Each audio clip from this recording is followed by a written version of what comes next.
everyone.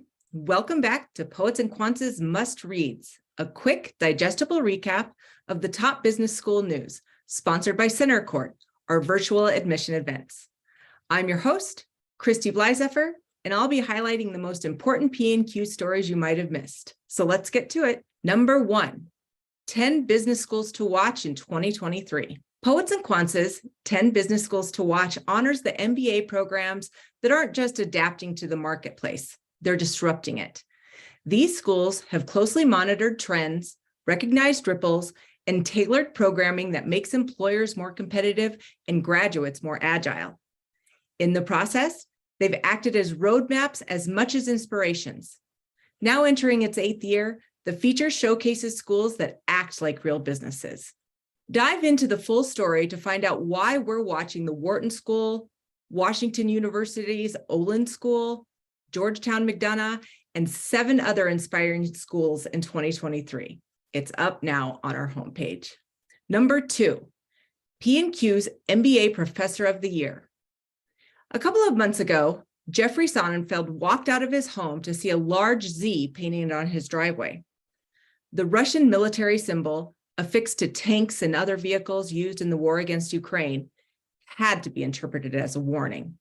The longtime Yale School of Management professor has been tracking companies that had claimed to pull out of Russia in protest of the invasion. At first, there were little more than a few dozen corporations in the boycott.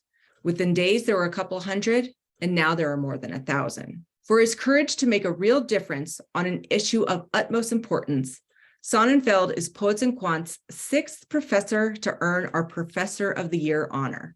Take a minute to read about Sonnenfeld's career and important work at poetsandquants.com. Number 3, average Stanford MBA pay now exceeds $250,000. They started their MBA journeys in a pandemic. By the time they were finished, Stanford Graduate School of Business class of 2022 MBAs had set a new school records for starting salary, expected performance bonus, and total compensation.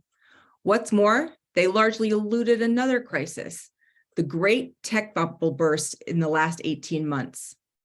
More Stanford MBAs went into tech in 2022 than in previous years and made more money. And many more started their own tech ventures.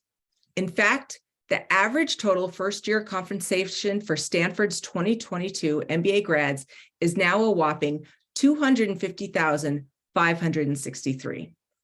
Get all the eye-popping stats from Stanford's 2022 employment report in our MBA Jobs tab, our weekly roundup of news you can use.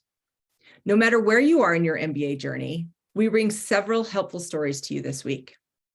First up, if you're an inspiring entrepreneur with a great idea, take the time to watch this interview with the founders of Pedicel, the winners of last year's $50,000 pitch competition, The Big Idea Bounce.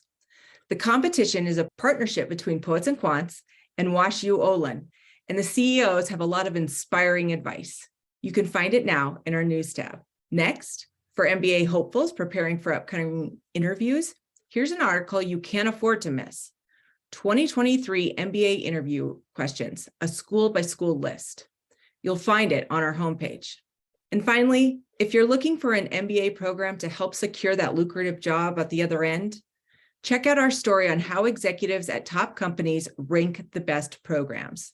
CEO World, a magazine aimed at C-suite executives, asked its in-the-know readers to evaluate schools that help respondents land the job. You can find the story in our news tab. And that's it for this week's Must Reads recap. I also want to alert all the school seekers out there to Center Court's upcoming MBA Festival, where you'll get front row seats to leaders of some of the top MBA programs. Our next event is February 7th and 8th, and it's a must attend for any serious MBA candidate. Register now for free. Again, I'm Christy Bleisefer, and you can join me next week right here for a recap of what's important in the world of business education. Thanks for listening, and as always, stay informed.